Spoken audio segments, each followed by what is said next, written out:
আসসালামু আলাইকুম। তাসা লাইফস্টাইলের আজকের আয়োজন মাংস দিয়ে কাঁচা কাঁঠালের তরকারি রেসিপিতে আপনাদের সবাইকে স্বাগতম। অসাধারণ স্বাদের এই কাঁচা কাঁঠালের তরকারিটা আমি কিভাবে রান্না করি তা আজ আপনাদের সাথে শেয়ার করব।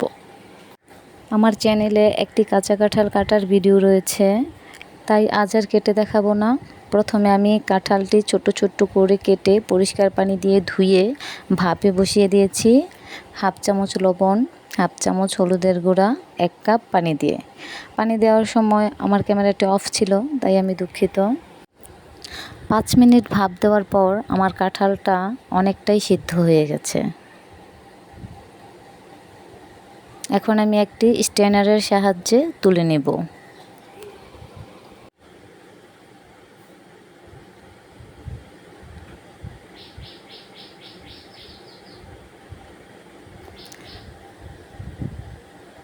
চলে এলাম মূল রেসিপিতে।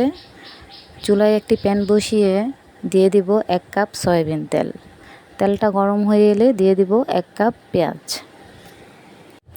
পেঁয়াজটা হালকা ভাজা হলে দিয়ে দিব 1 কাপ আদা রসুনের পেস্ট।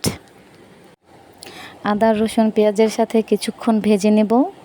ততক্ষণ ভেজে নেব যতক্ষণ আদা রসুনের কাঁচা গন্ধটা চলে না যায়।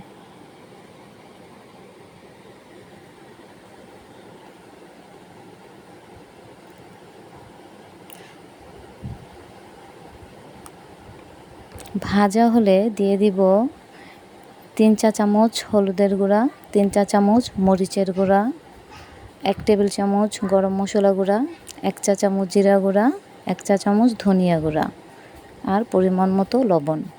মশলাগুলো নেড়েচেড়ে একসাথে মিক্স করে দিয়ে দিব 1 কাপ পানি, যেন মশলাটা পুড়ে না যায়।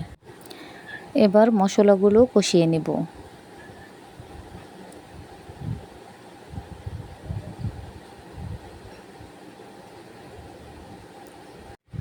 মশলা কষানো হয়ে গেলে দিয়ে দিব মাংস।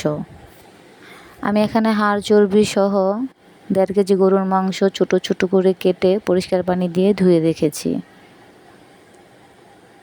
তো আমি মাংসগুলো দিয়ে দিলাম। মাংসগুলো মশলার সাথে নেড়েচেড়ে ভালো করে কষিয়ে নেব। মাঝারি আঁচে ঢাকনা দিয়ে ঢেকে একটু পরপর নেড়েচেড়ে দিতে হবে। এইভাবে 30 মিনিট আমি আমার মাংসগুলো কষিয়ে নিয়েছি। দেখুন আমার মাংস থেকে তেলটা ভেসে উঠেছে। এই পর্যায়ে দিয়ে দিব ভাপ দিয়ে রাখা কাঁঠাল।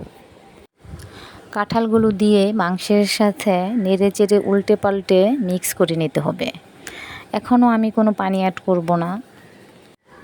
কোনো পানি ছাড়াই চুলার জালটা আমি লুতে রেখে ঢাকনা দিয়ে ঢেকে ঢেকে একটু পরপর শুধু নেড়েচেড়ে ভাজা ভাজা করে নেব।